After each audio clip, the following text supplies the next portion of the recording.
This episode of Action with Podcast is brought to you by our gold partner, A-Star Financial Solutions UK, who'll support you on your journey to expand your property portfolio.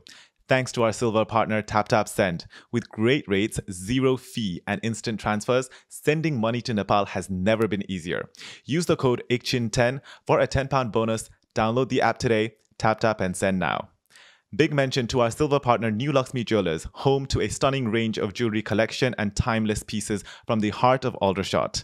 Our bronze partners, Nepal Authentic Dining, where delicious Nepali food is served at Shepherd's Bush and Boston Manor. And our bronze partner, Nepali Music Festival UK 2022, taking place at the Harrow Leisure Centre on December 16 with Trishna Gurung, Ekdev Limbu, Sabine Rai and the Pharaoh. Enjoy the episode.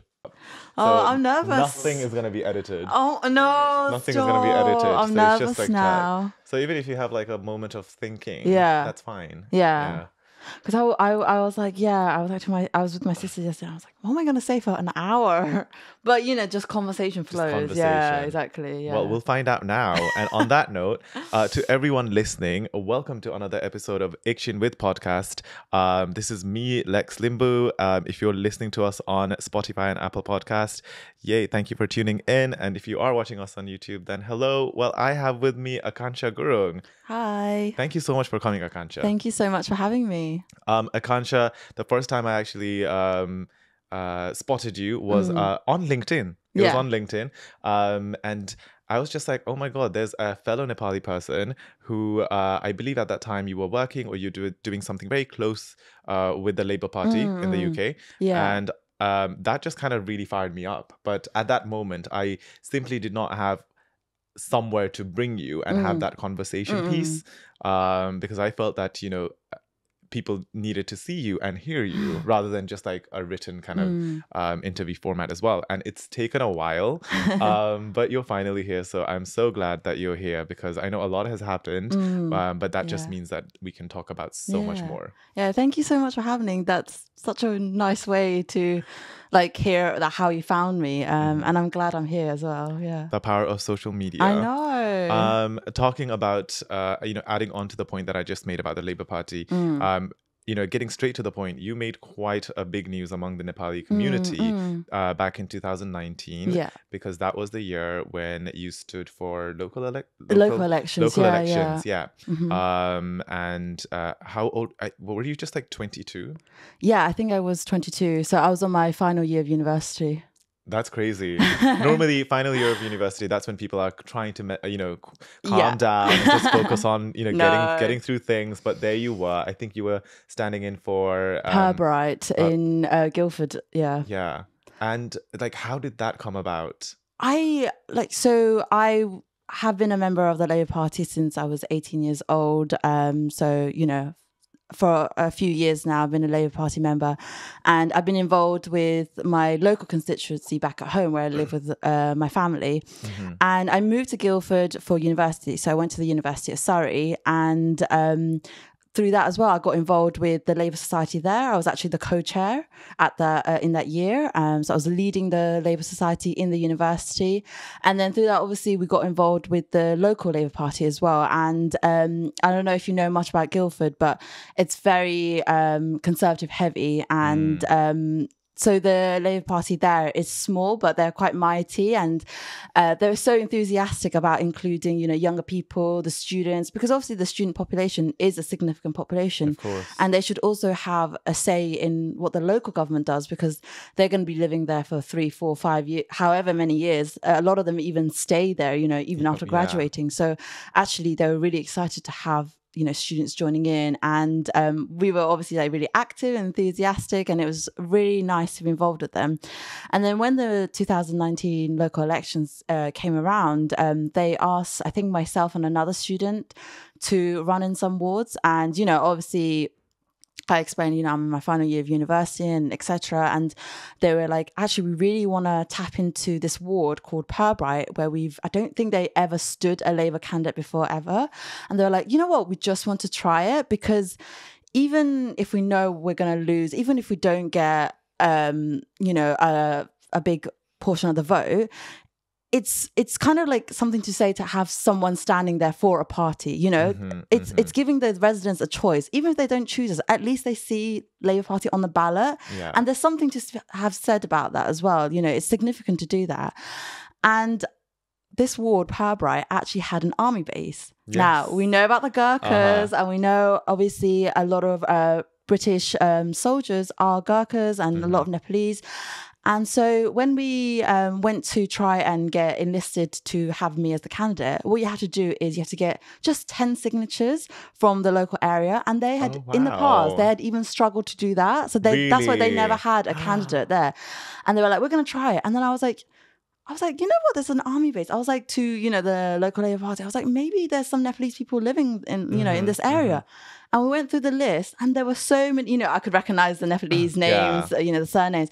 There were so many Nepalese people. And so that's how we got the 10 signatures, literally in a couple of hours. We just drove to these addresses. I knocked on their door and I spoke Nepalese to them. It's like, you know, you're not signing up for anything. You're just signing for me to be able to stand. You know, you don't have to vote for me. I'm not saying that. But, and of course, you know, I'm sure, you know, Lex, when you meet another Nepalese person, it's just an instant connection. And obviously having the ability to speak Nepalese really helps. So they were super supportive. And like, I remember the local Labour Party members were like, what the hell? Like, we've never been able to, you know, tap into this ward. And yeah, of course we lost because it's a very heavy Conservative ward.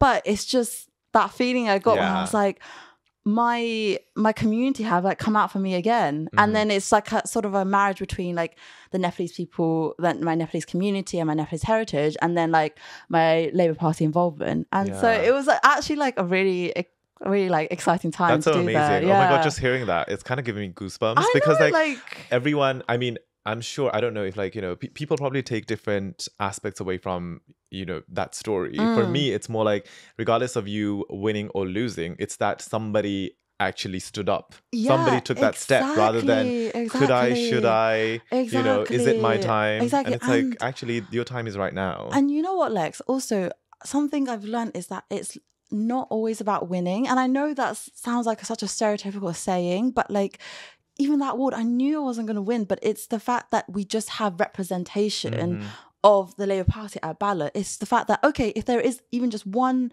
person who believes in the Labour Party's message in that ward, they actually have the ability to vote for us, you know, and that was really important to me. So, yeah.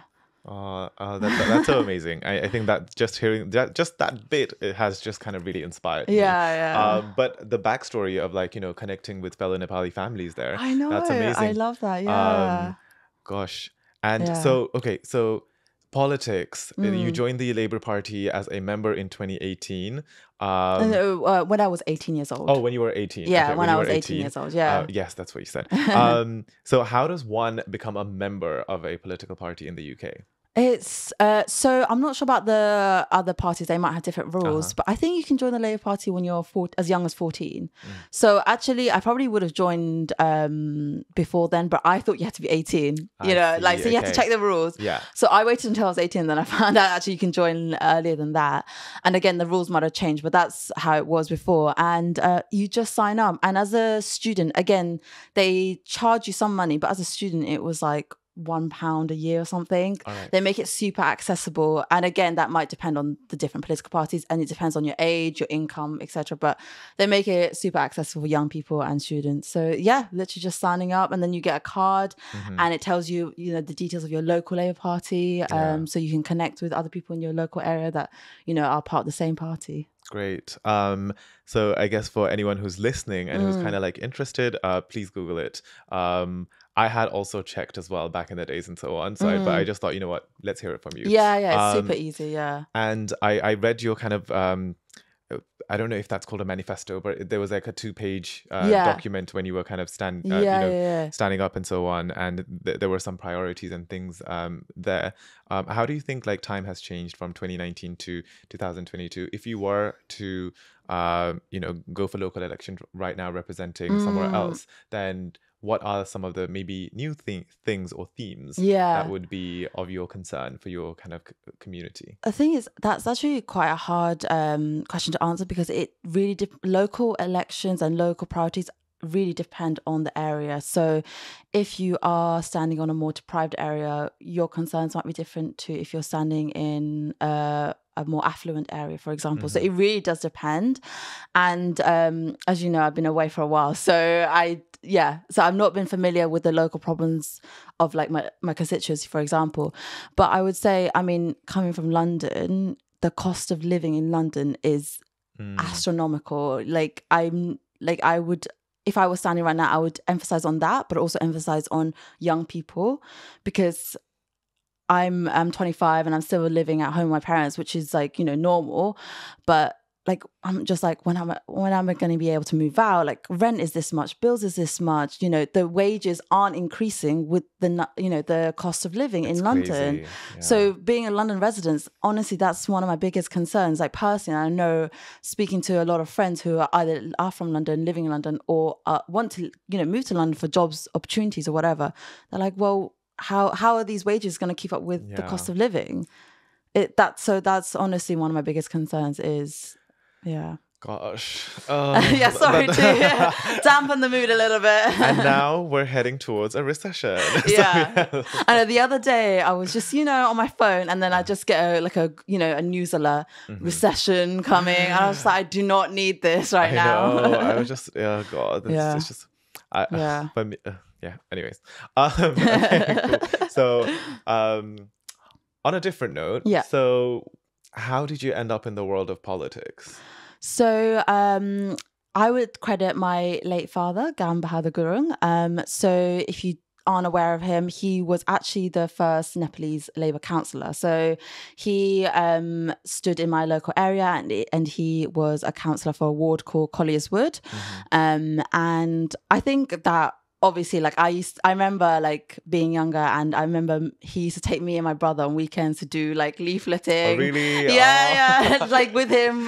How did you view that activity then as a younger person? I remember being like, why are we doing, like being so confused, like why are we doing this? And like, I just remember like, you know, getting up early in the morning, and like it'd be cold, and be like, why am I doing this?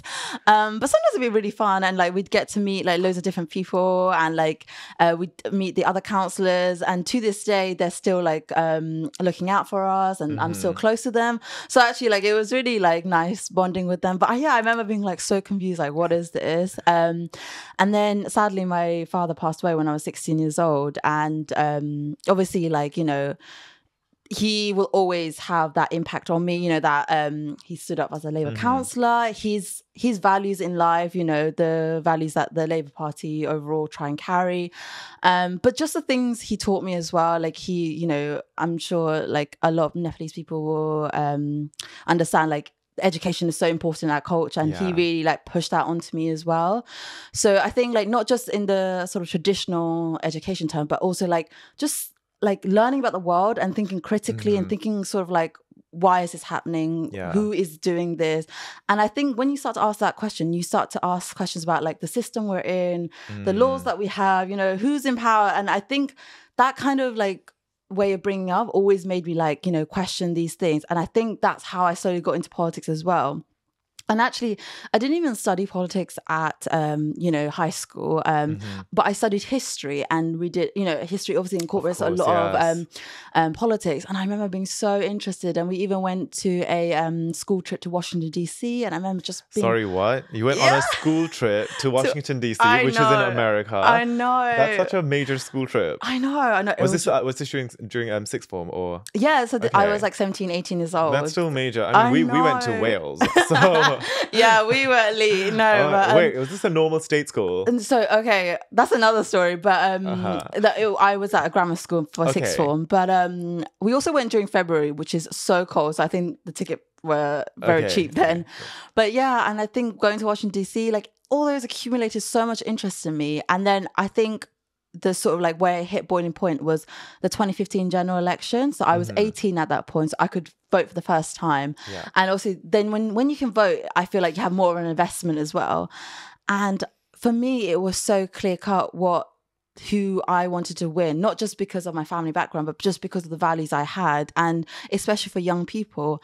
And I remember being like so invested in it. I remember having like debates. I remember campaigning. And then when Labour Party lost, I remember being devastated, and I was like, no, but actually, okay, this thing happened, but I've got this fire in me. I've got this passion in me. It doesn't mean like just because the general election's over, it doesn't mean that I just stopped, I just stopped caring. These issues I actually do still care about, so I can also do something. And I think that's when I was like, okay, I'm so passionate about this. And funny thing, I was originally going to study psychology at university, and I changed like last minute because I was like, my gut was telling me something, and I was just like, I just can't ignore this feeling. And I remember the memory, like coming home one day from school, and I said to my mom, like, Mom, I'm going to change, like, I'm going to do politics.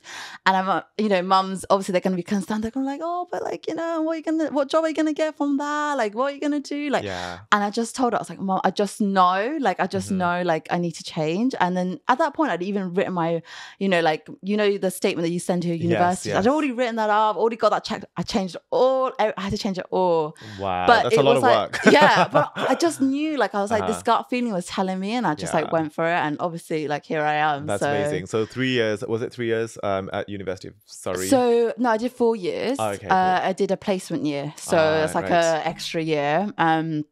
So 4 years at Surrey, and then after I graduated, I did a part-time master's at King's College London. So that was 2 years because I was also working. And what were you doing? What did you do for your master's? I did environment, politics, and globalization. Wow. Yeah, it's super interesting, super hard. Yeah, but it was really interesting. I really loved it. So globalization, was that like from the Department of Geography, or? Yes, it was. Because I went to Department of Geography at King's. Oh my God. Such a nice department. I really like them. I mean, I was going to lectures physically for 4 months, and then the pandemic happened. So unfortunately, like, a lot of my master's experience was just online. But even so, like, the lecturers were so supportive, and obviously they understood the difficulty of doing everything online, teaching online. So yeah, the geography department were super nice. Yeah. Cool. So I think it's incredible how, the imprint that your father left, not only on the Nepali community here, I think the legacy that he left, especially for so many people. And, I think, that conversation continues, what your father started and so on. But personally at home, and for you as well in your journey, that's amazing, because I feel like a lot of the times when we grow up as young people, maybe due to our kind of cultural backgrounds and so on, we're not really nurtured to think critically. We're not really asked to 100%. Wonder, to ask why, and so on, right? And a lot of the times, it's only once you get into university, once you kind of get past that first year kind of confusion, that's when you're suddenly like, actually, I need to always be critical. Especially when you do like something more like, social sciences and so on, you're always asked why, why, how, which is complete different to how you grow up in our kind of hierarchical community, where it's just like, just say yes, just nod, even if somebody is wrong, right? And so it's like that kind of box is just like locked away. But it's really good that you had that from an early age and so on. But I find that now, because of social media, there's so many interesting pages or people, and that make you think as well. So without going to university and so on, you can absolutely. kind of unlock. Oh yeah, there is no obligation to go to university. But yeah, you're right. Like, there is a patriarchal precedent in a more traditional Nepalese society or Nepalese family, and that's not to say like that I was like, not experiencing them. I did. Obviously, like, I wasn't even born here. I was born in Nepal, and both my parents also from very like traditional Nepalese backgrounds. But I think my parents have always been a little bit more progressive, and I've never really felt that they've hindered me in that way. They've always told me that education is so important, but it's not just education. Obviously that's got to lead to a career, and so they've always supported me in that. And they've always supported me, like, even like traveling, like for example, I know like a lot of Nepalese people growing up might have a struggle with that, but luckily, like, even with that, like, it took time, it took convincing, but even that, like, it's just my mum has been like really supportive of that. So yeah, I've been really lucky, but it's not to say that I've been completely avoid of it. Okay.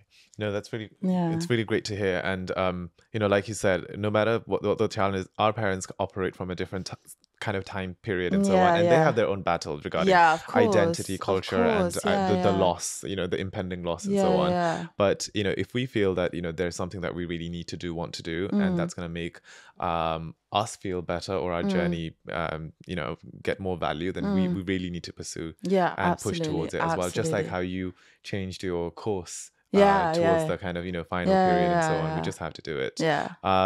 So after the 2019 local elections, when you received the news that you lost, or when, you know, when you saw that, you know, that was about to happen and so on, how did that make you feel?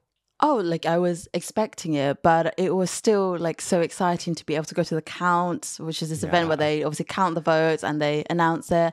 And I was also there with the local Labour Party, who obviously I was very close with, and I was there supporting them as well. And actually, I had a university friend who was who got elected in, but for the Liberal Democrats. So obviously opposing party, but obviously I was still friends with him. So I was really happy to see that. So it was still a really exciting and new experience. So it wasn't, I knew it was going to be a loss, but it was just so excited to be part of the whole journey and experience.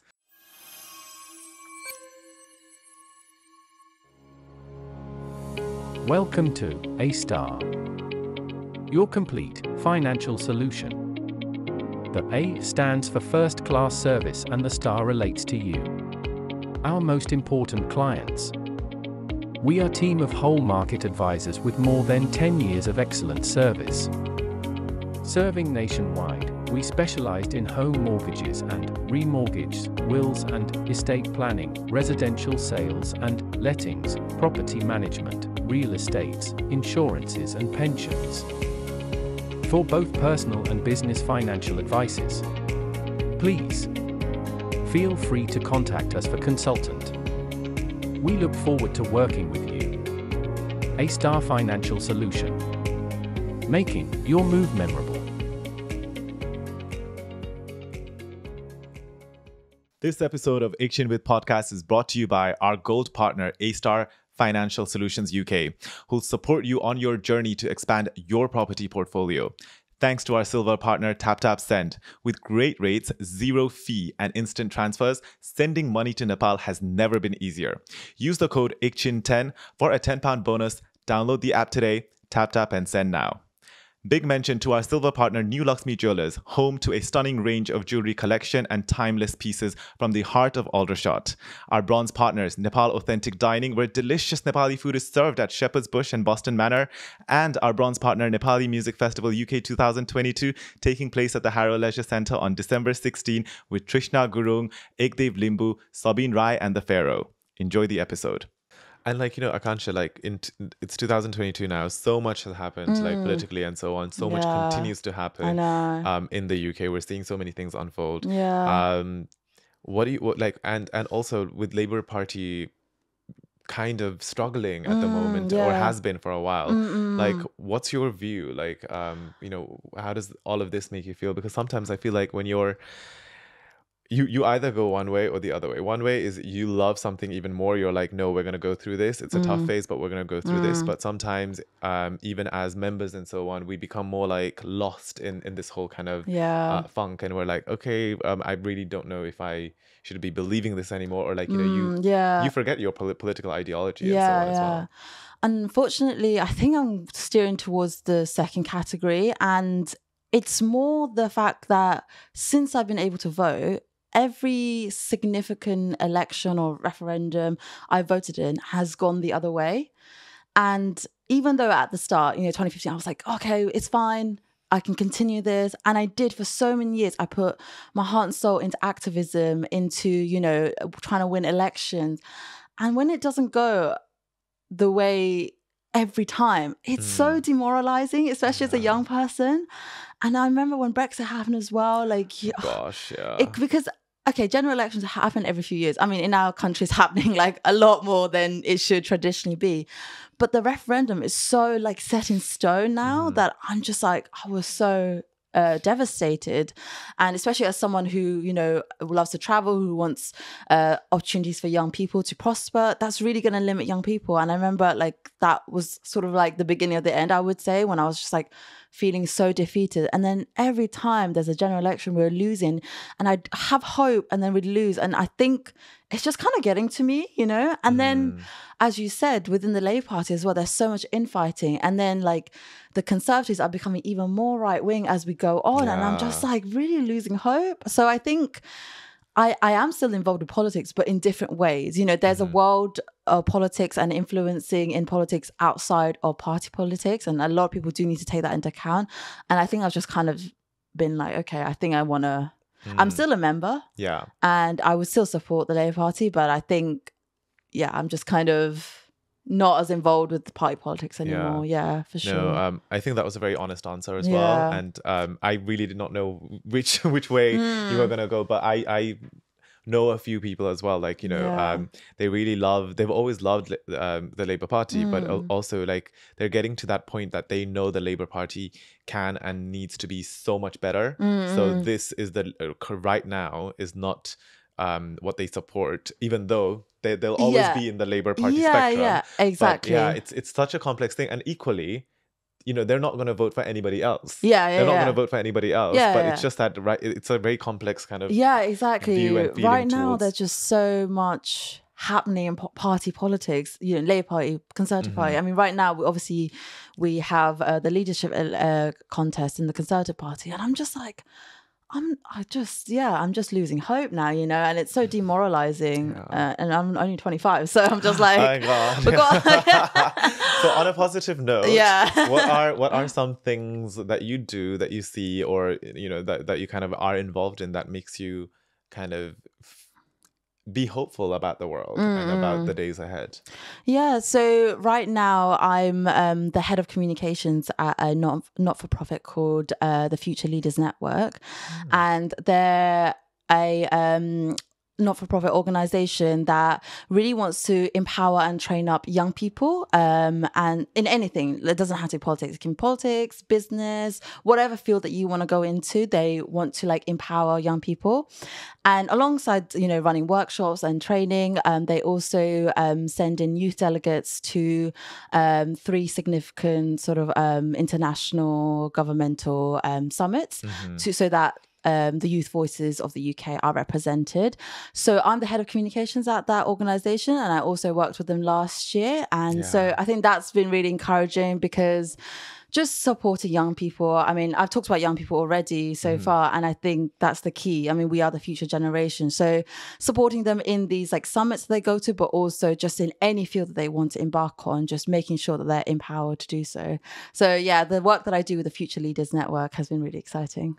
That's really nice. Yeah. That's really nice. I think it's always, it is the young people, or like people with a fresh perspective. Yeah, They're the ones like we need to kind of look into or look in from. And that's the only way to kind of, especially when we're getting in that kind of lull mode. Yeah. And also, sort of like the activities we try and do, obviously, we don't have that much funding, but we try and make it as accessible to young people. And that means like maybe trying to bring in people that are, you know, from a lower socioeconomic background, people from different ethnic backgrounds as well. So I really want to make sure that people from all kinds of backgrounds are empowered to go into whatever field they want to. Yeah, well, that's really cool. So with these young people, how do they end up in this, you know, being a rep, or as in like how did I, or the younger people within Future Leaders Network? Network, how do they get involved? Is it through school, or are they part of something? So it's actually targeted towards 18 to 30-year-olds. So it's more like young professionals. So it's, again, sort of people who want to break into their career field, people who are maybe at university or just come out of university, even, as I said, people who are 30 and still maybe figuring out what they want to do, or want to maybe change their career, or just become empowered in general. And honestly, just the way they can do it is go to our website or find us on social media and sign up, and then you can like find out our events, our conferences, our training that we do. So yeah. So essentially, be proactive. Yeah, search for it. It's not going to come to you, but like if that's a bit of a kind of, you know, thing on your mind, then search for it and you'll find out. Exactly. Yeah. And yourself, how did you get involved in the network? Yeah. So I started at the beginning of 2021, I saw, again, on LinkedIn. I see. On LinkedIn, I saw the Future Leaders Network were recruiting volunteers to help them put together the Y7, which is the Youth 7. And this is like the youth engagement group for the Group of Seven, or the G7, which is a huge international governmental summit. It's composing of the 7 top economies of the world. So Boris Johnson, for example, represented us last year as the Prime Minister of the UK. And in 2021, the UK were hosting the G7. So the Y7 was being hosted by Future Leaders Network. Wait, was this the one down in Cornwall? Yes, it was. Yeah, the one in Cornwall. Yeah. So I applied to it. I had an interview, and then they recruited me, and I was with a team of other young people trying to help put together this Youth 7. And then we got invited to go to the G7 summit in Cornwall. Oh, wow. So we were in Cornwall for a few days, and we got to go there. And I was actually doing a lot of work on media, and that's why I'm the head of communications, because my my forte was media. And with the G7 summit, it was all about talking to journalists and everything. So again, I was kind of like leading it, and I was in a media briefing, and so it was a really, really exciting experience. And I never thought I'd be able to do something like that. And yeah, it was the first time the U7 had been invited to a G7 event as well. Yeah, quite a few kind of milestone moments for the network as well as personally. Yeah, exactly. And all happened via LinkedIn. Yeah. And that volunteering sort of role was only for a year. And then towards the end of the year, the CEO was, called me up and was like, can you stay on as head of communications, like kind of promoted? And I was like, yeah, love to. So yeah, now here I am. So I'm really glad that they kept me on, because I love working with them. Oh, that's so good. And I think we really do need to do more to kind of like nurture young minds. And when I say young minds, that's equally like ourselves as well. Because, of course. No matter what age that we get, I think that's really important. Yeah, we're always learning. Yeah, we can't, to always be positive is pretty much unrealistic. So we need to kind of like pick ourselves back up, because when you kind of really focus on the world, there are so many things that can get you down. Oh, yeah. The inequality and so on. I know, Oh my God, I remember do you remember? This is a bit of a personal story, but there was there was a big piece on Channel 4 a few years ago, probably like in 2019, about UK poverty in the UK, and where like families up north or in certain parts of Essex were struggling to kind of feed their children and so on. And that was so harrowing. And I was on a date, and somehow the conversation turned into poverty. And okay, this now is going off tangent. But no, I love this. I always sit there. My biggest thing about a date is I can't really do like a quick date. So I can't do just like one drink and bike. I'm just out there thinking, what did they vote? Where do they stand? The whole spiel, and it's like, what do they think about movement, immigration, and so on? And I feel like I was telling my mom that there's so many things that go in my head while I'm sitting there, and then I'm trying to dissect that person. My mom's like, oh, you really need to stop thinking like that, because otherwise everyone will not fit in that box, and the box will forever be empty and so on. But it's just like, I don't know where that conversation went, but clearly I was very passionate about the poverty in the UK and so on. And then I think the guy was just so shocked. And then, clearly that date went nowhere. But I did not think of asking you this, but I was just thinking, like, when you meet people and so on, is that like, or even just in friendly situations, right? Because in London you meet so many people. And does that like kind of, is that something that... Oh, yeah, absolutely. I mean, like, I would say I'm in a bubble. The people I meet, or I tend to meet, are obviously like from London. So they're more like, left leaning at least. They're more progressive at least. And obviously I hang out with like a lot of university educated students, and statistically also they're also left leaning.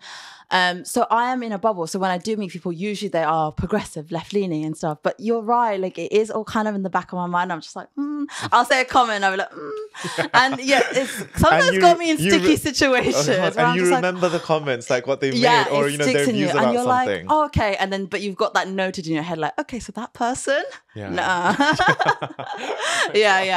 But I try to neutralize that a lot more, because I remember at some point, especially at university, I used to be so passionate. I used to like almost get into debates with people who just weren't as left wing as me, which is fine. Yeah. But I almost used to be like, no, you got to think this way. And I used to get into, debates, friendly debates. Yeah. But now I try to neutralize that a little bit more. But yeah, I've got that noted down. Yeah. Oh gosh, life, eh? Yeah. But yeah, so like you were in Spain for a period of time. Yes. How did that go? So I just returned, as I said, about a week ago, and I was in Spain for the last 10 months. And you know what? That's so nice to be away from the UK for a I know, while, it was really nice. It was nice to just get away from it all as well. Like I wasn't even like trying to read the news of the UK. I was like, try and stay away from that. But I was actually doing something completely different. I was teaching English there. Nice. And I know people, like I remember when I first went then, people were like, what are you doing here? Like, I'm just like, I'm teaching English. And, it's so random, I don't want to be a teacher. I, didn't ever say I had an interest in teaching or, and I had this career trajectory, I just finished my master's. I'd worked in human rights for 2 years. It seemed like there was a certain trajectory. But I think, and I know a lot of people did a sort of self-reflection, especially during the pandemic, I think I realized that I'm still so young and I don't want to have the weight of the world on my shoulders. And when you're working in human rights, when you're working in politics, it's such a demoralizing field at times because, like you said, there's so many inequalities, there's so many fights we fought, but I can't fight them all, and I think it was just kind of getting to me a little bit.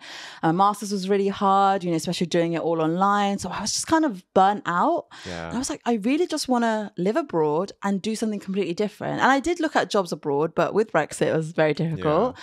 So I found this program through the British Council that, you can teach English, and I just did it. And that's amazing. Yeah. And I always say also doing different jobs and living different lives is also so important, not just for personal growth, but also for someone who works in politics.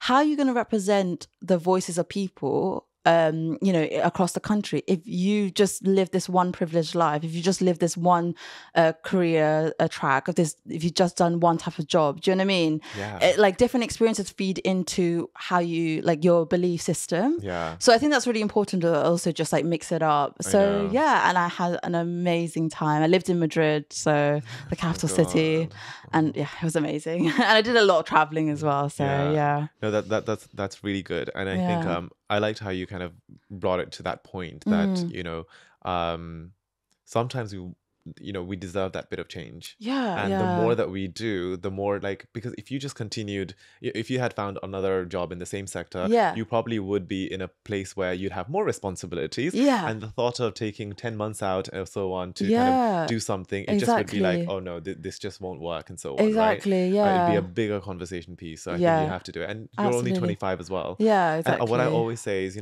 touch wood, if we live for another XYZ years, that's quite a lot anyway. Yeah. And so it's just why, just pause or take it slow as well, because work is always going to be there, sadly. This is what I say to everyone. I always you are going to work for the rest of your life. It's okay to take 10 months just to have a little break. I mean, they're just increasing the retirement age and everything. Yeah, exactly. I mean, a lot of us are getting much more fitter, and maybe it is important that we continue working and so on. But equally, I feel like a lot of us are working because for various reasons, but a pot of people are working because we just feel like that's the only way. But if we have the space and kind of opportunity to really kind of find something that we enjoy or are really passionate about outside of work, then please make some time for that as well. Absolutely. And I think I know this comes ironic coming from someone who is, I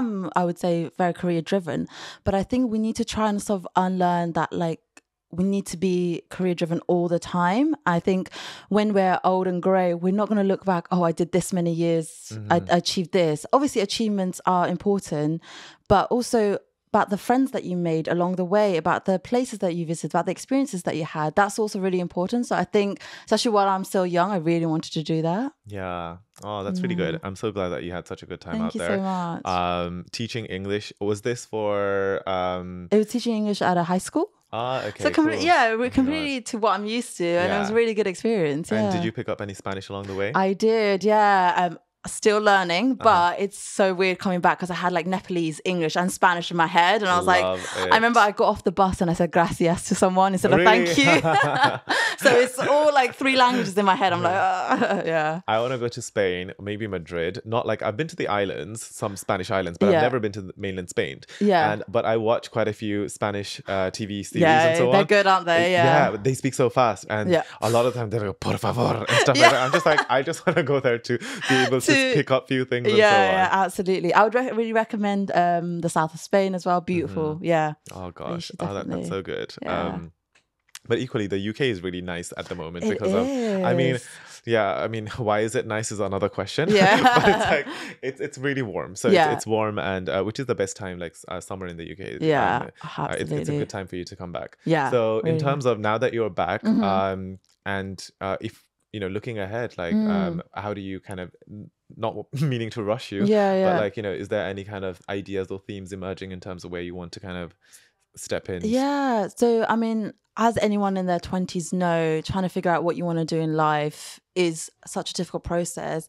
And I think doing my master's really helped. So I know I would definitely still want to work in the field of politics and international relations. But my master's, we learn a lot about humanitarian work and migration and natural disasters. And I was super interested in that. So I now know like I want to work in that. So right now I'm obviously doing my work with Future Leaders Network. I'm also working as a consultant for a research organization. So that's how I'm like paying the bills, I guess. But I now want to start applying to jobs in the humanitarian sector. That's really incredible. And it's really good that like, you've got that time to really kind of think because some people don't, right? And that's why it's just one job to the other, and it's not quite that thing. But yeah, that's amazing that you're gonna kind of launch into that and pursue that. So do you see yourself working in the UK for such organizations, or is there a desire for you to kind of like be based in other parts of the world as well? I'm open to anything. So obviously I've already lived in Spain. I actually also lived in the Netherlands for 6 months because I did my study abroad semester there. So I mean I love living abroad. So I was born and raised in Nepal until I was 6. So I feel like I just love learning about different cultures, living in different places. So if it does take me elsewhere, I'm very open to that. And I think I do want a job where I at least have to travel as well. Yeah, because I think travel is a very important component to me. No, definitely. I think so as well. Obviously, kind of bringing the conversation back to like 2022, a lot has happened in the past 2 years, especially with the different movements, whether it's like in the kind of American, the Western world, as well as various things that happened back in Nepal, whether it's kind of caste issues, people of different kind of socioeconomic spectrum and so on, the inequality of COVID, or the access to the vaccines and so on, 100%. and now race, ethnic minorities and so on here as well. 100%. Within the when you were kind of much more involved with the Labour Party, how did you feel about being a woman, but being a woman from a minority community?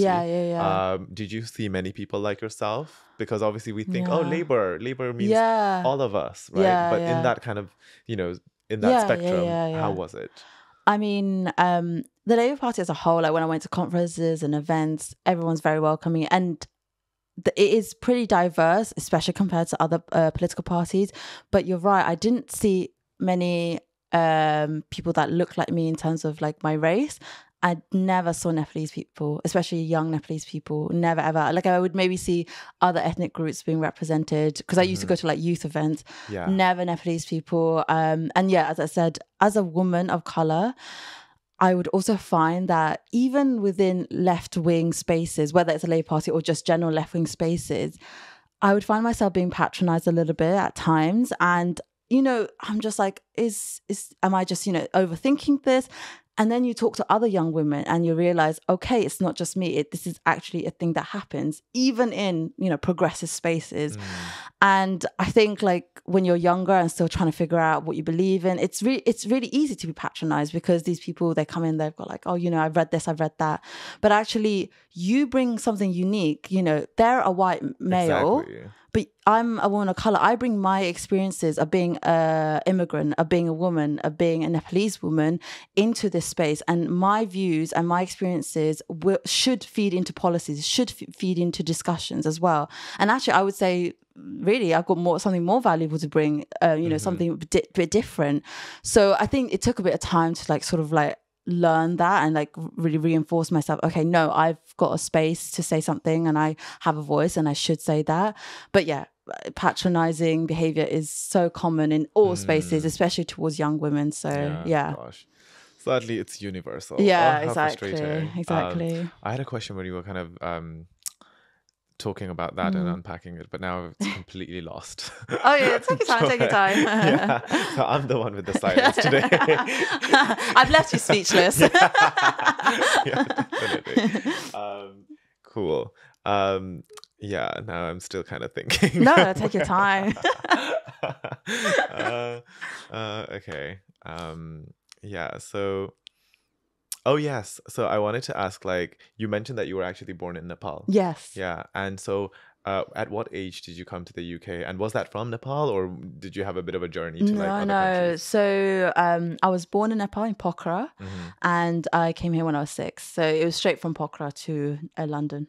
Yeah. Yeah. And yes, I know that question. You mentioned that you did not see any other young Nepali people as well. Yes. So, without obviously, we don't want to blame anybody for not doing something, but equally, I'm really interested to know, why are we not seeing the many young Nepali people here? Because there's a lot of millennial Nepalis in the UK. Why are we not seeing them being an active member of a political party, not just Labour, whether it's other parties and so on? Exactly. I mean, obviously, this is just from my experience. There probably are active young Nepalese people out there, but just from when I used to enter, events and conferences, I would just not meet Nepalese people. And I think we're still a fairly new migrated group in the context of things. Other ethnic groups that have migrated, they've been here for decades, some even centuries, and we're still fairly new actually. Because I remember when I first moved to South London in my local area, we were actually the first Nepalese family there, and then people started migrating, and now we've got a community, but we're still fairly new in the grand scheme of things. So I think people are still not as integrated maybe into UK politics, but I know there's no shortage of passion. I know there's no shortage of interest, but maybe there's just not a clear cut route for them to get involved, or maybe them a lot of young Nepalese people are more pushed towards the medical field, you got to be a doctor kind of thing, or the engineering field, and maybe even if they have an interest in politics, maybe they don't think there's a place for them because they're concentrating on their field or whatever, which is, for me, I was lucky enough that I was in my field and, that was related to it. So that's why I feel like I could push myself to go there. So maybe that's the reason why.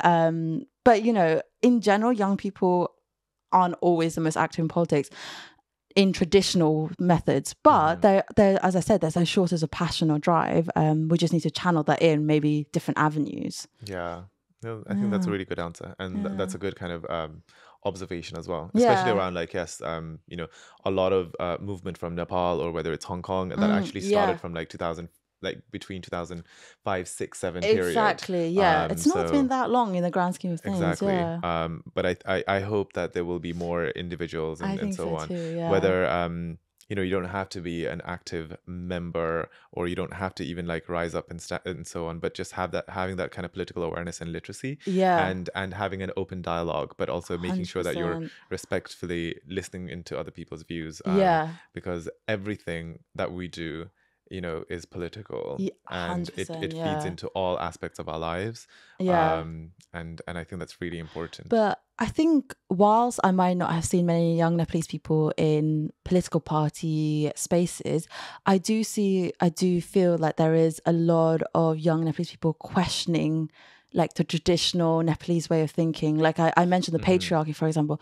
So many young people are, disputing that and questioning that, and, standing up to their parents being we shouldn't think like this. And also, the colorism in our communities as well.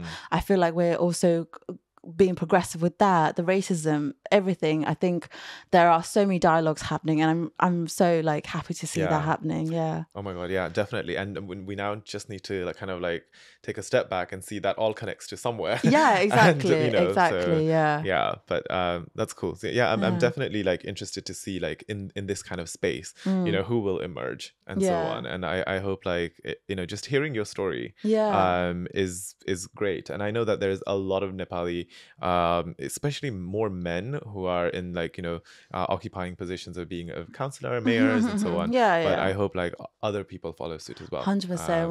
We need more women, and we need more younger people as well. Yeah. That's cool. So just wanted to ask you, like, what do you kind of what are some of the kind of media or creatives that you engage in, like books that you've read that you could that you can recommend, or a good film and so on? Oh my gosh, that's a difficult one. Oh my gosh, you put me on the spot now. I'm like thinking about all my favorite or I don't know, maybe a Twitter handle or an Instagram user or a page, you know what? that you can kind of recommend to us. What? There is, I think they're on most social media. I think it's Working Class History. They're called, and they every day they post a picture. And it's marking the anniversary of a significant event in history. And usually they try and highlight people that are from the working class, or people that have been forgotten by history. And I really like that because, and I can't remember the quote now, but it's, you know, when we go to history classes, we always learn about the kings, the queens, the presidents, and obviously they're all important to learn about. But it is ordinary people every day that make change. All these social movements that have happened in our lives happen because ordinary people congregated and believed in a cause and fought for that cause.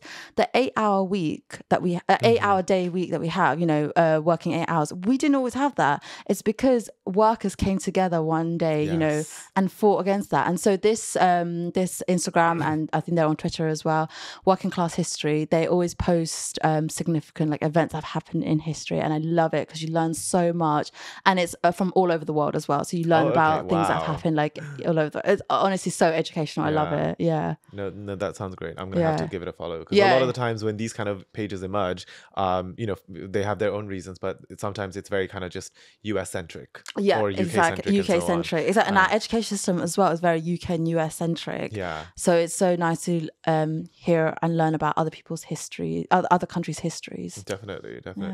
That's amazing. So we're gonna give that a follow, and I guess if you people listening at home are interested in Akanshya's story and so on, then you are on Twitter. Yes, at Akanshya G.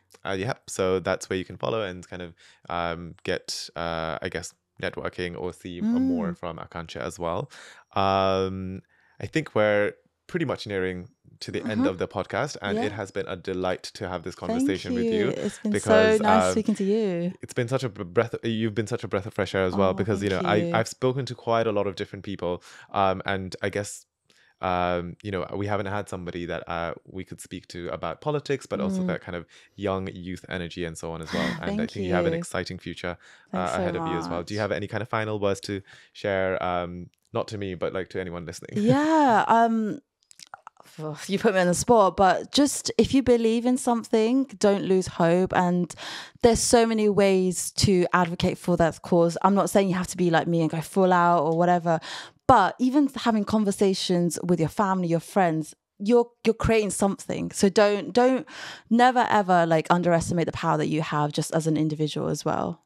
That's so important, and that should be a lifetime thing. Definitely. It's an ongoing piece of action. And on that note, thank you so much to everyone listening on YouTube or Spotify and Apple Podcast. Please continue listening, give it a thumbs up, and rate 5 stars out of 5. Thank you so much. Bye, everyone. Bye.